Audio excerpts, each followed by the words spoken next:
we are going to practice giving feedback after your presentation. Remember, we should be polite but also honest. Okay? Camilo, you will work with Kelly. Okay, teacher.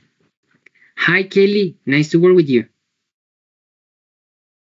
Hi, Camilo. So, what do you think about my presentation? I love it. You spoke very clearly, and your topic about cultural identity was amazing. Thanks. And what about yours? Well, to be honest, it was a bit hard to understand sometimes. Your pronunciation was off and you spoke too fast. Oh, mm, okay. I see. Yeah, I mean, don't take it personally. I just think you should practice more if you want to sound natural. Well, I didn't expect such a harsh comment. I also had trouble with your accent. It was hard to follow sometimes. Wait, are you mad? I'm just being honest. That's how we give feedback in England. Yeah, but here that sounds kind of rude. All right, calm down, guys. Let's take a pause here. I think we just had a little cross cultural moment.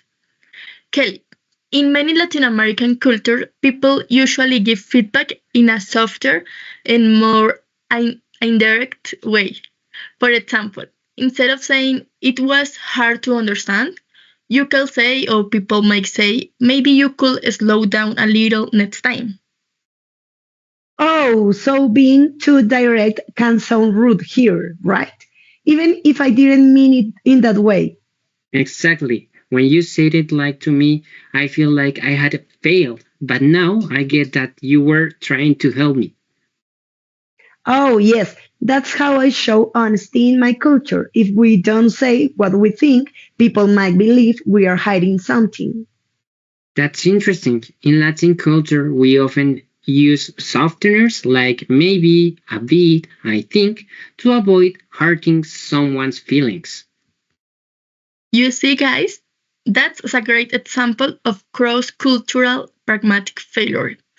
The words themselves are correct, but the intention behind them changes depending on culture. So basically, Kelly thought she was being kind, and I thought she was being rude. Exactly. Two people, one message, completely different meanings. So let's analyze what happened. In this situation shows a cross-cultural pragmatic failure, which means a communication breakdown caused not by pragmatic or vocabulary, but by cultural difference in how we use a language. Right. I use a direct feedback style that is normal in my culture, but it sounds too strong for Camilo.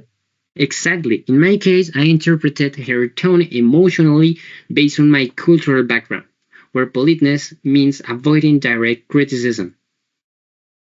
Exactly. This is a common ESL classroom. Students come from different cultures, so they bring different expectations about what's polite or impolite, respectful or rude.